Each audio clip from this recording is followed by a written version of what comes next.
Hello from Laree, broadcasting from the Mermaid room. It's been a while since I had a little bit of an update, and I really don't even know where to begin. So we'll start with the Red Sea Reefer 525XL.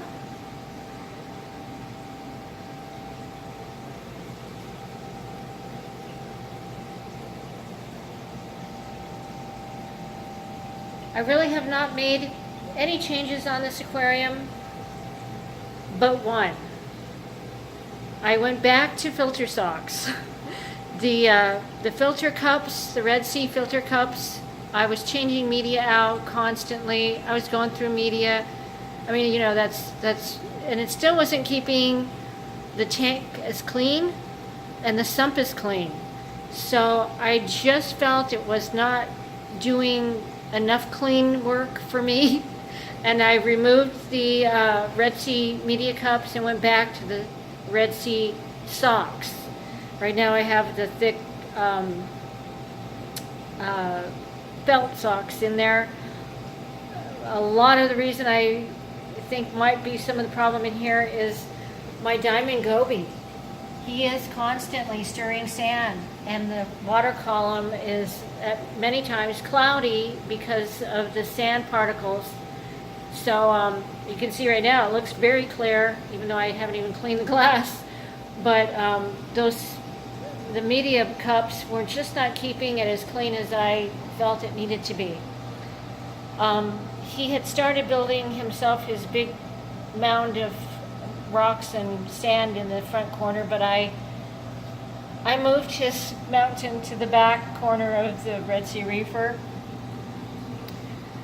So this is where he's kind of got a pile going right now. But everything in here is doing very well.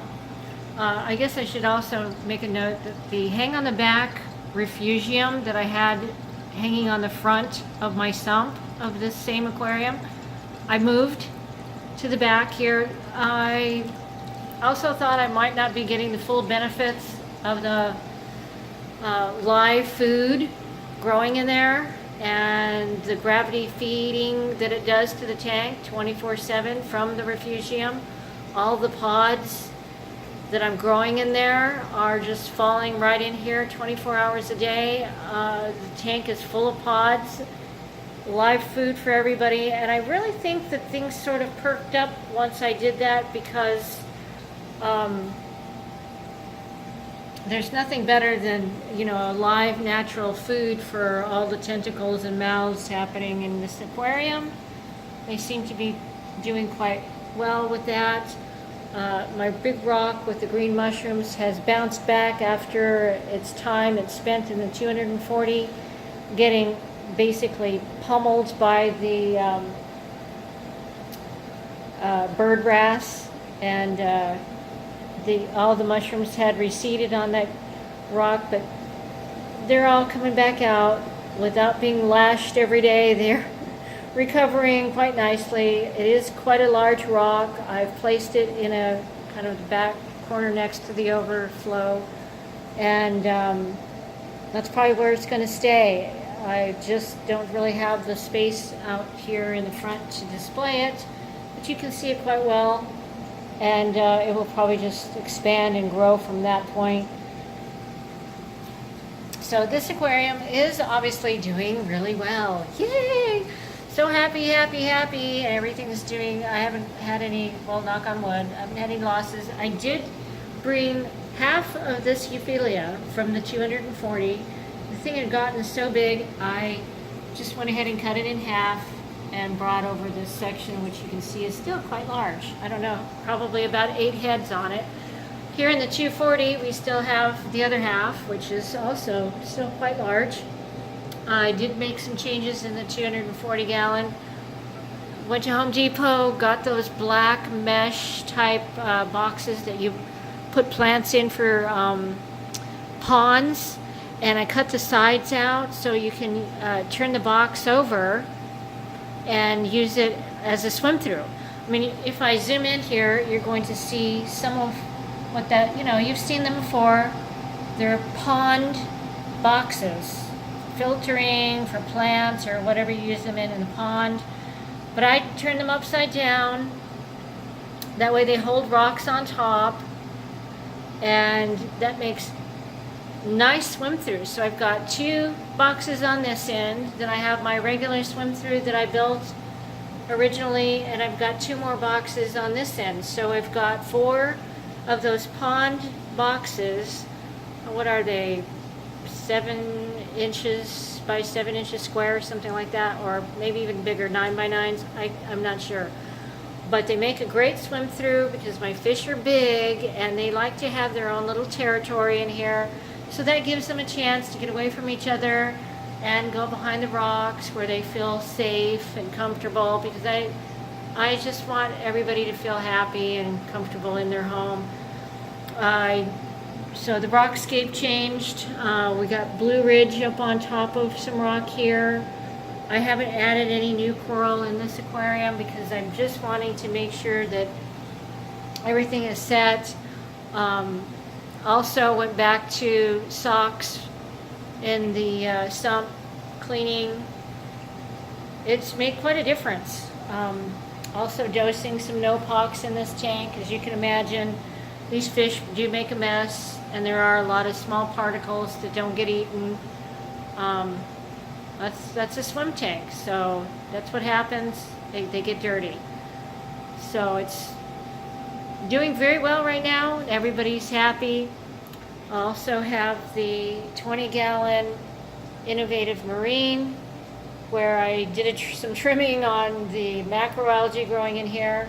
There are 2 purple firefish, 1 little yellow goby over here, and his pistol shrimp. I don't know what happened to the firefish, but you can see some mushrooms, a pizza anemone over here, mushrooms. Nothing exciting going on in here. I'm just trying to keep some small fish happy. Added some sand in here this morning, some fine sand, because I think it was the pink Fiji that I originally had in here is a little more gritty. So you can kind of see how fine this new sand is that I added, and that sand came in from the Red Sea Reefer. So just adding probably some more microorganisms to help keep it clean, because this tank has been kind of a bear for me to keep up with. It does not stay clean. Oh, I should probably show you what I did for the filters. Which side should we look at? You've seen this white mesh stuff, comes in black also, at the Hobby Lobby or whatever hobby store.